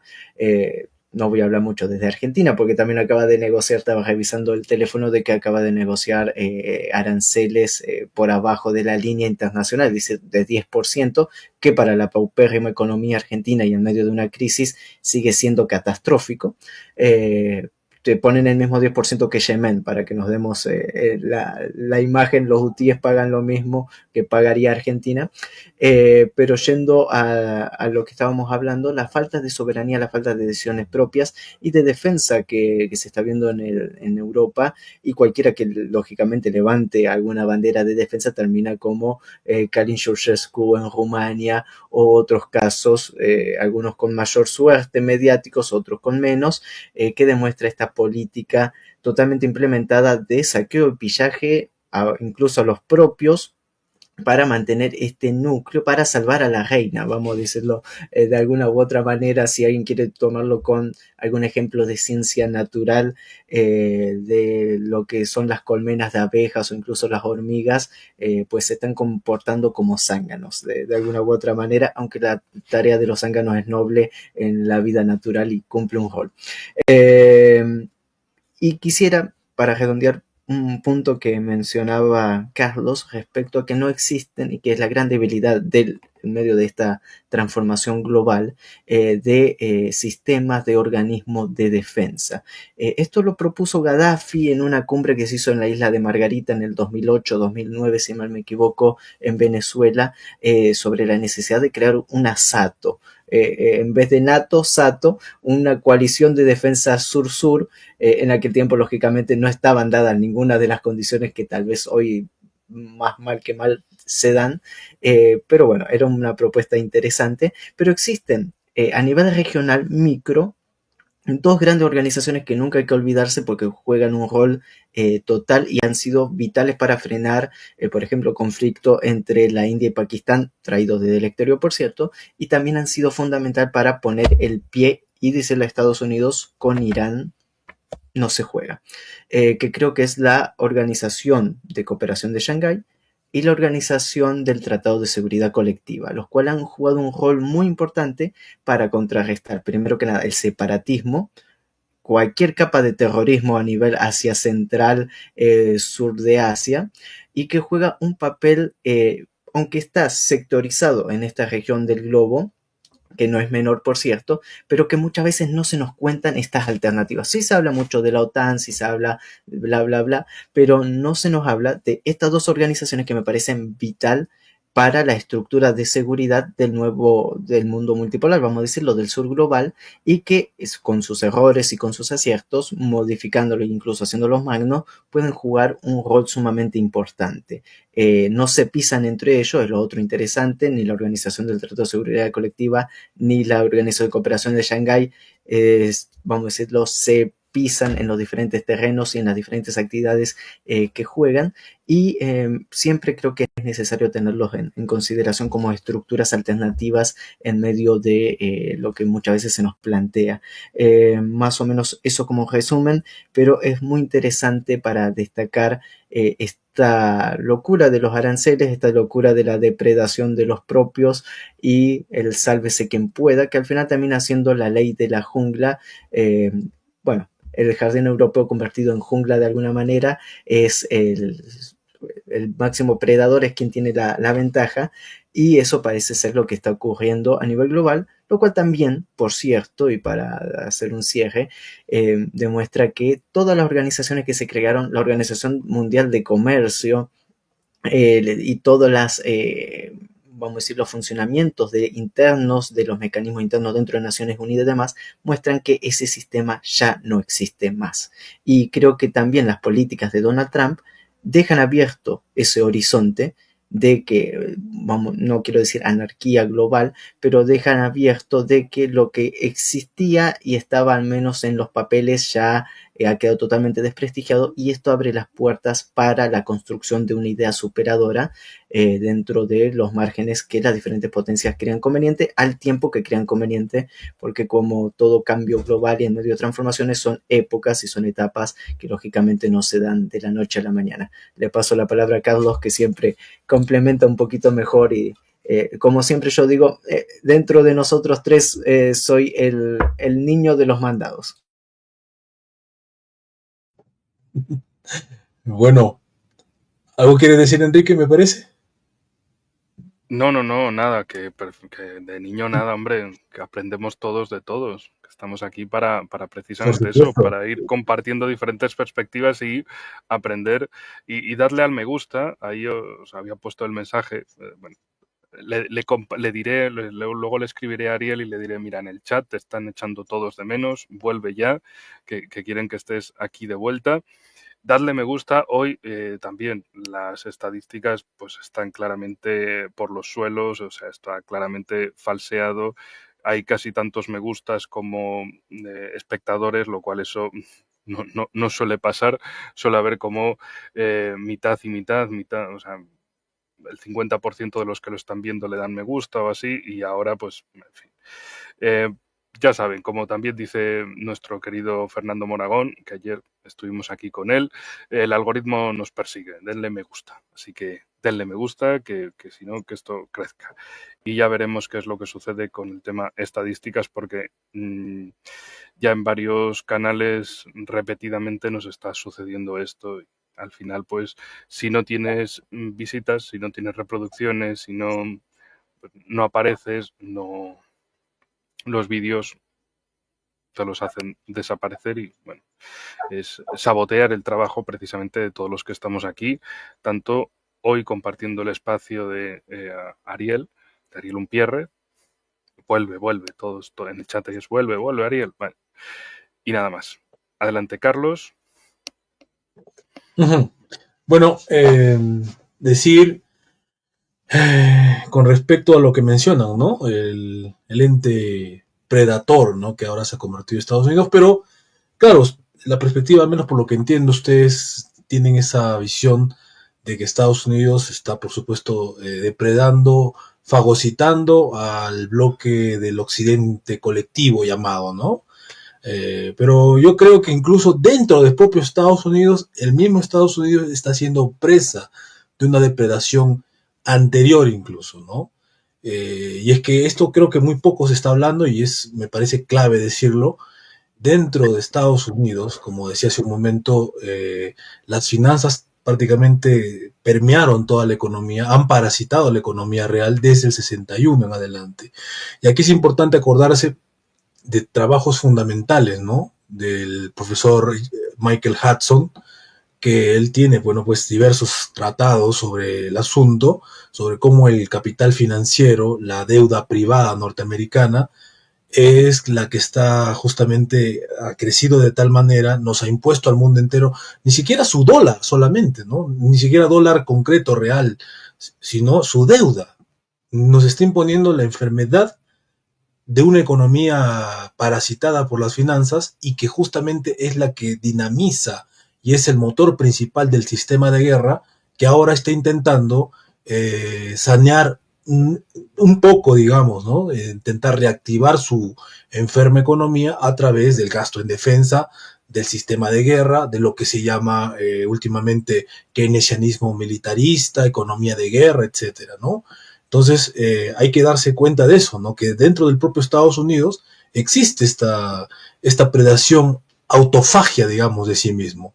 El profesor Hudson escribió este libro, Superimperialismo, hacia el 72, o sea, un año después de que Nixon cambiara el patrón oro por el patrón dólar, ¿no? ¿Por qué? Por una sencilla razón, como lo explica, porque el oro no se podía conseguir siempre, ¿no? En las cantidades que se quería. Entonces ponemos nosotros el mismo dólar, ¿no? Y como digo, ¿no? Un dólar sano, un dólar enfermo. O sea, nosotros en el mundo entero, donde exista un banco central de reserva, estamos siendo subordinados por esa economía financiera que impide que nuestros países se desarrollen, ¿no? Esto también lo desarrolla en un libro posterior llamado en Killing Host, ¿no? Como asesinando al huésped, algo así. ¿Quién era ese huésped? Estados Unidos, ¿no?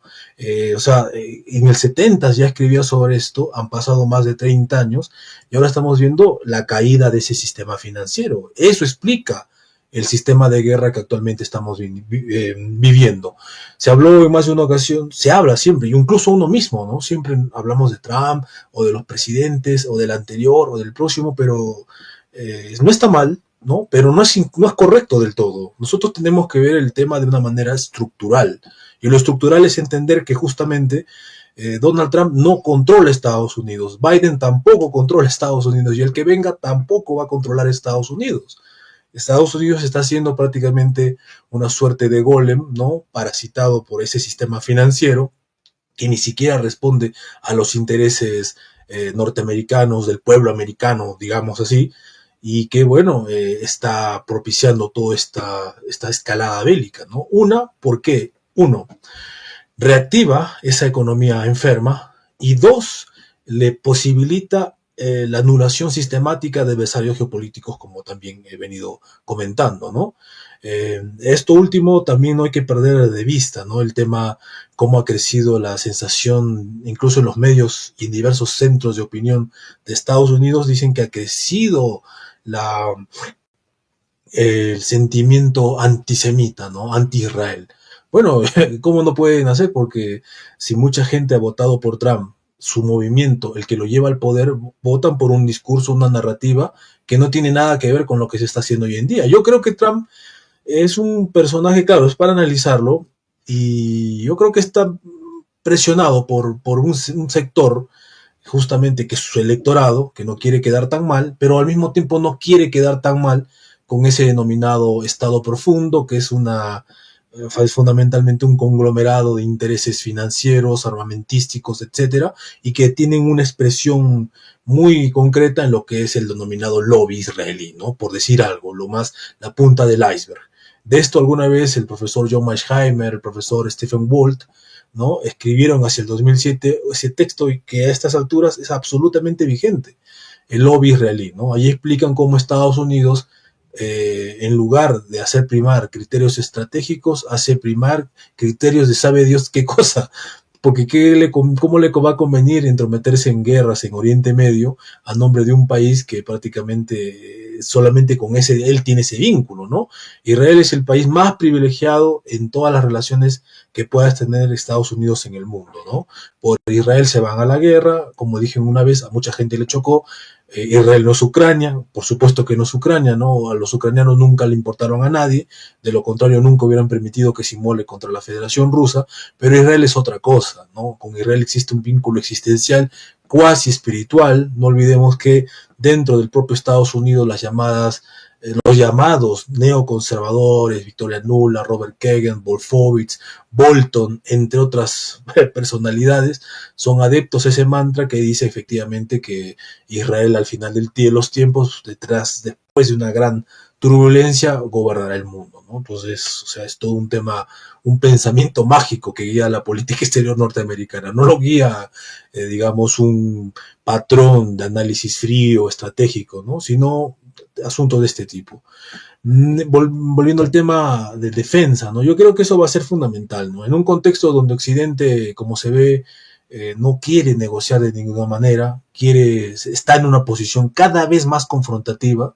O sea, esto que estamos viendo, ¿qué cosa ha desescalado realmente? O sea, yo veo que sigue escalando. Lo de Ucrania va a seguir escalando, lo de Medio Oriente va a seguir escalando, lo del Indo-Pacífico ya no demora en venir. Lo que pasó entre Pakistán y la India, bueno, también está un poco en frío, pero en cualquier momento puede reactivarse, ¿no? De hecho, desde la Segunda Guerra Mundial en adelante, no ha habido un momento con tanta convulsión geopolítica en la historia reciente, ¿no? O sea, estamos en una suerte de convulsión, ¿no? De crisis prebélica, muy parecido a lo que pasó en la Segunda Guerra, antes de la Segunda Guerra Mundial.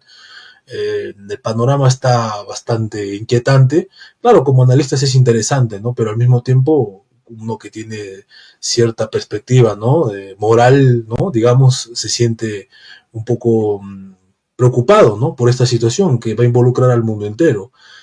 Y bueno, va a quedar no otra cosa que en la defensa, simplemente, ¿no? O sea, que empezar a pensar en términos estratégicos, pensar a pensar de que Occidente no necesita o no quiere en estos momentos algún trato justo con el mundo, ni mucho menos.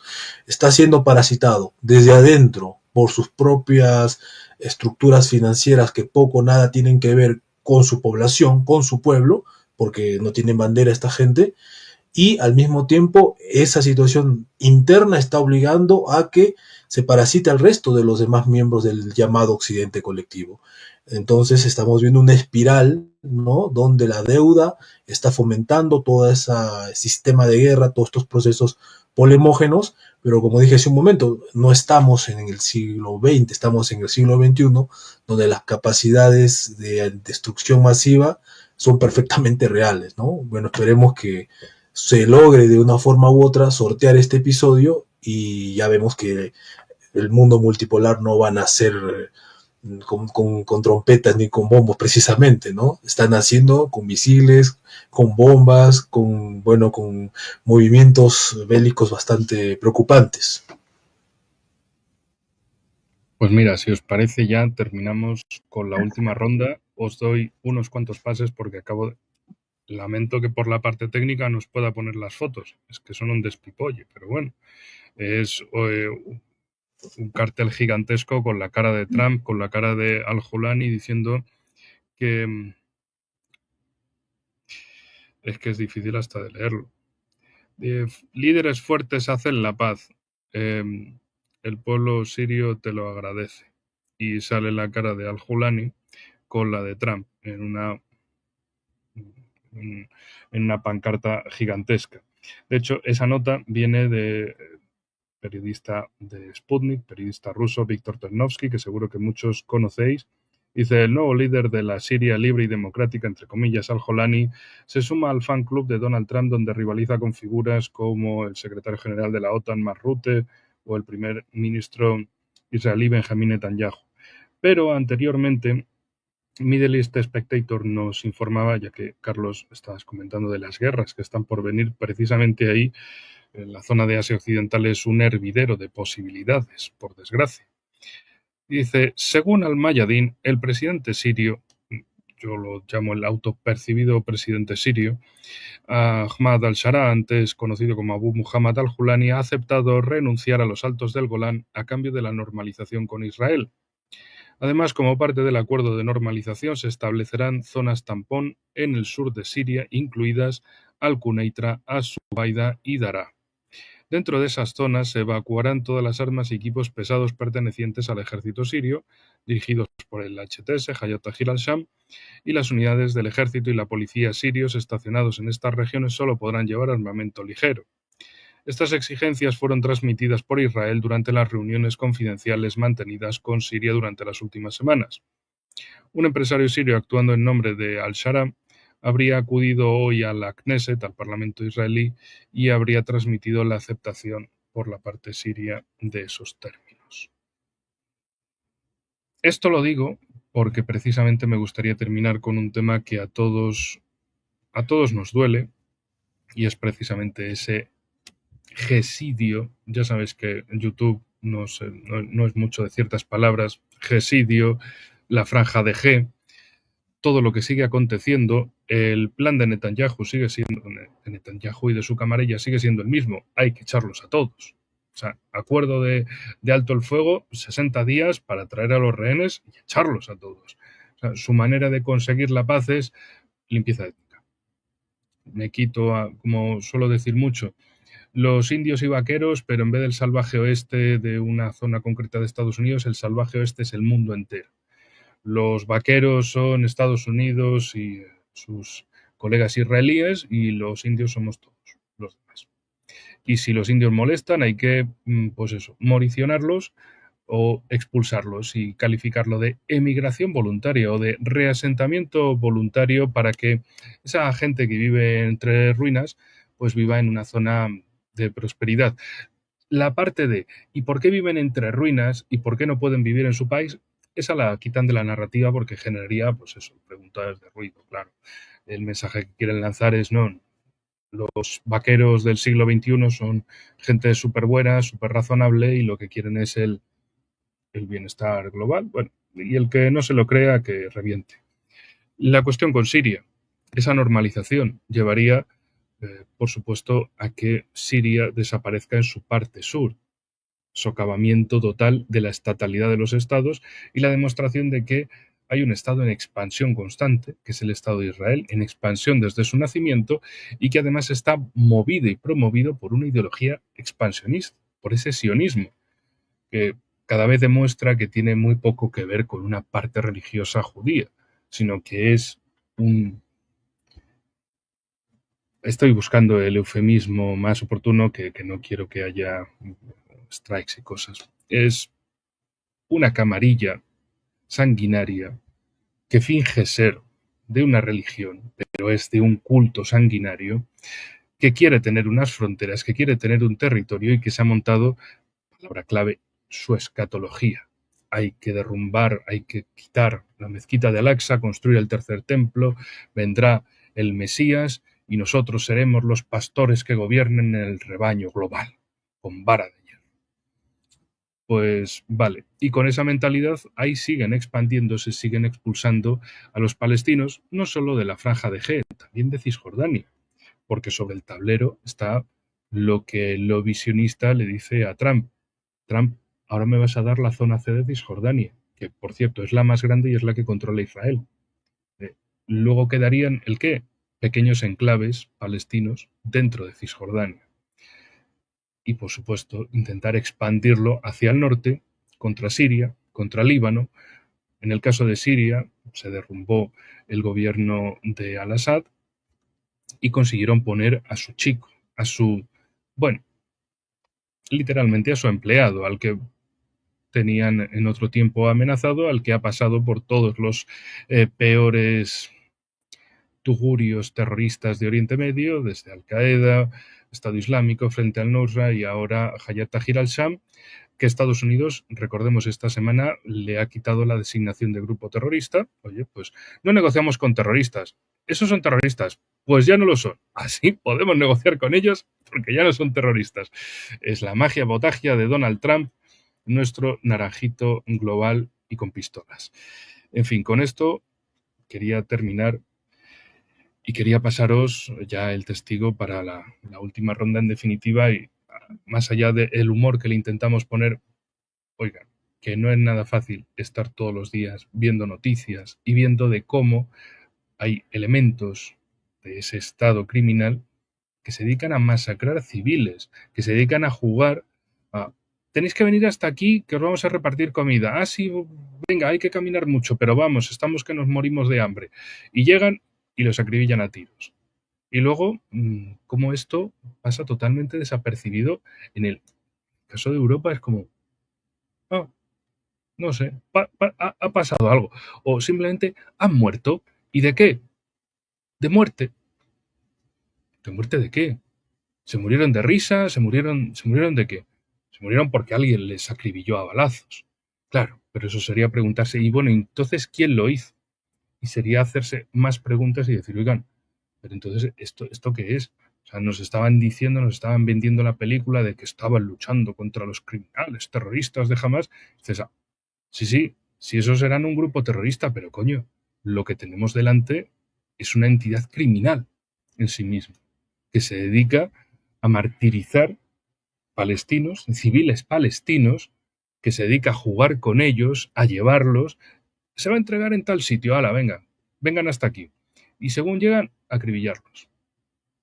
Vengan, pero ustedes luego le van a intentar, dar lecciones de moralidad al resto del mundo, de nosotros somos la democracia, la única democracia de Oriente Medio, que algunos les suelen etiquetar a Israel. Somos la única democracia de Oriente Medio. Dices, ya, la democracia de los vaqueros, ¿verdad? De saco la pistola que se llama Peacemaker y claro, si matas a todos los indios, pues normal que tengas paz. La paz de los sepulcros, por desgracia. para los que la sufren, y es precisamente Palestina. Y bueno,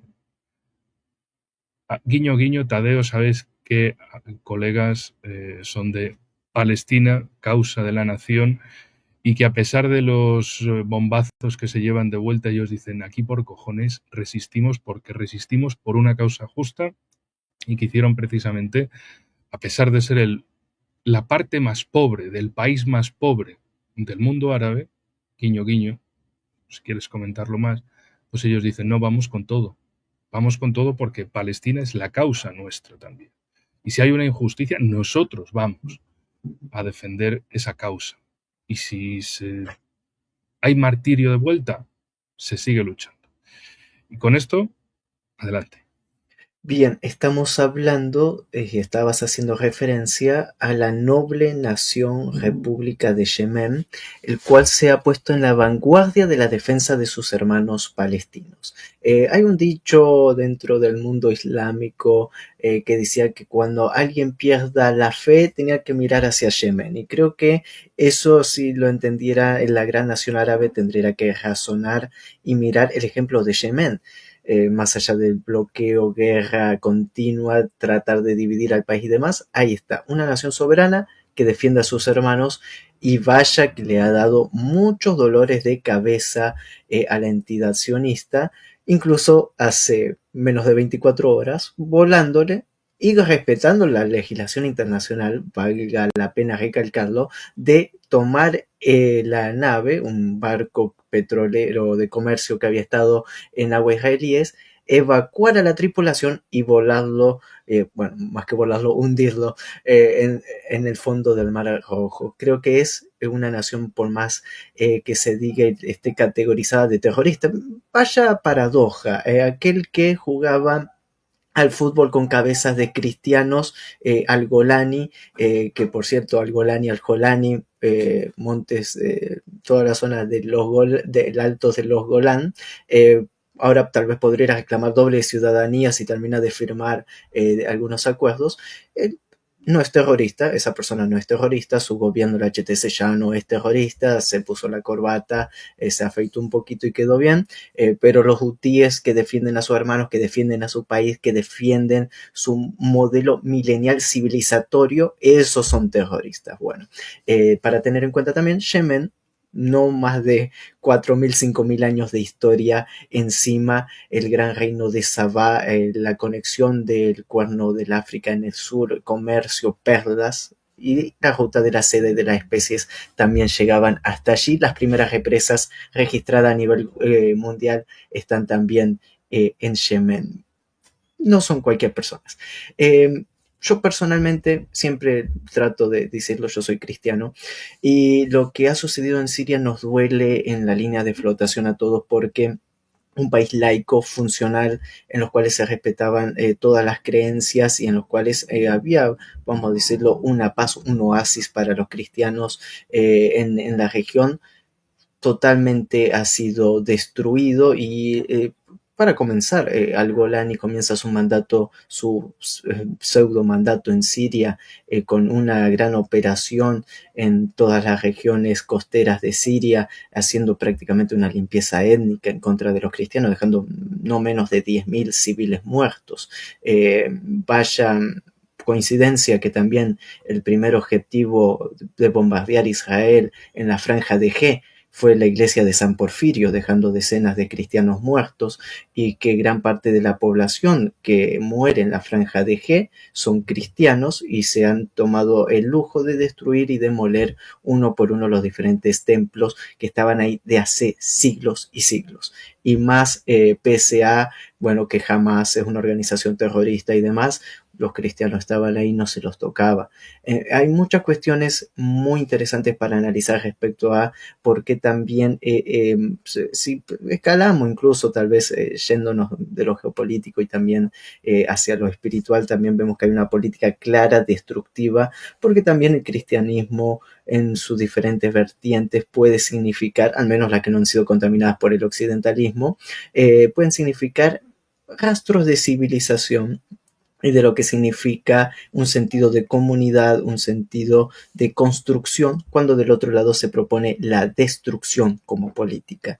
Y dentro de esta locura sionista del gran Israel y de todo lo que esto involucra, creo que los cristianos han sido víctimas continua de estas políticas y que Washington también ha sido corresponsable de todo esto.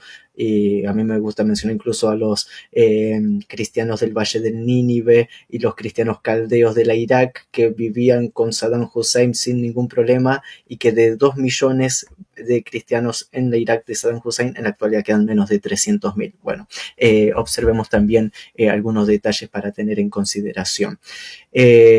Eso por un lado. Por el otro lado, lo que mencionabas, hasta qué punto está coaptada también la política de Washington y de los neoconservadores y de todo el aparato del Estado profundo para responder a la cotización en toda la región con una clara mirada desestabilizadora, porque cualquier desestabilización en la región también afecta al desarrollo de los planes económicos de China, del desarrollo del mundo multipolar, y creo que es fundamental para tener en consideración estas cuestiones en medio de los escenarios que estamos viviendo. Únicamente eso, le paso la palabra a Carlos y bueno, nuevamente agradecer el espacio, el programa, el tiempo y poder compartir estas charlas, estos análisis, estas diferentes perspectivas de los aconteceres actuales del mundo.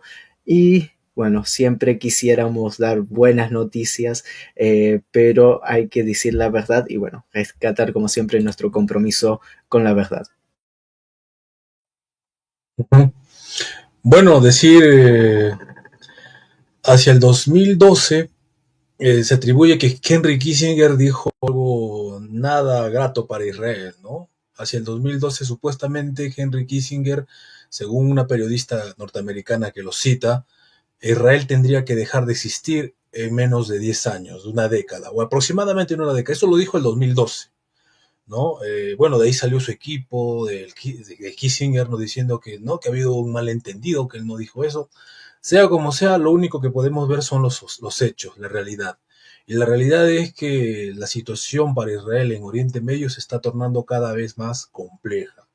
De hecho, ellos han podido lograr un golpe táctico contra Irán, que sí, a cierta forma, ha sido exitoso, pero no una victoria estratégica. De hecho, el programa nuclear iraní va a continuar, ¿no? De hecho, ya se sacaron de encima a la OIEA y como bien dijo Enrique, el autopercibido presidente, señor Pasheskian, ese es justamente parte de esa quinta columna dentro de Irán que pretende negociar con aquellos que no quieren negociar. Eso es lo paradójico de todo esto, ¿no?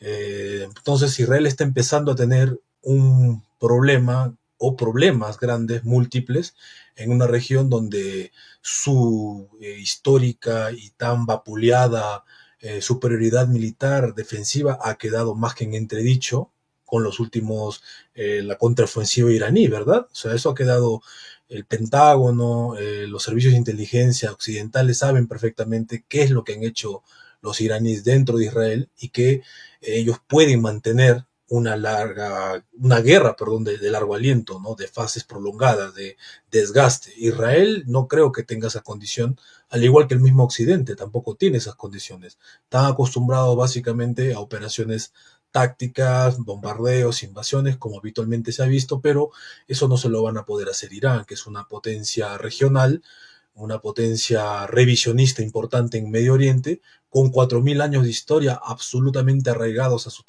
territorio.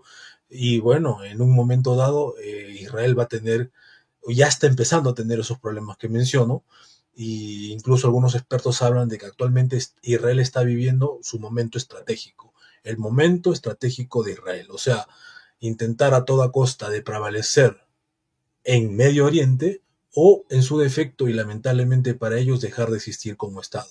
Esto es perfectamente, vamos a decir, es objeto de estudio, ¿no? Polémico tal vez, pero hay que tener en cuenta todas estas factores, estas perspectivas que, bueno, ni más ni menos se atribuye que Henry Kissinger lo dijo, o sea, hay que tener muy en cuenta esto, ¿no?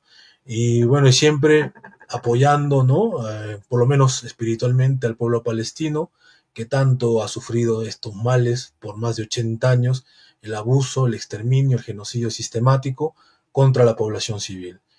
Bueno, eso es mi aporte y creo que algo va a servir. Y muchas gracias Enrique, muchas gracias Tadeo por la convocatoria, completamente prestos.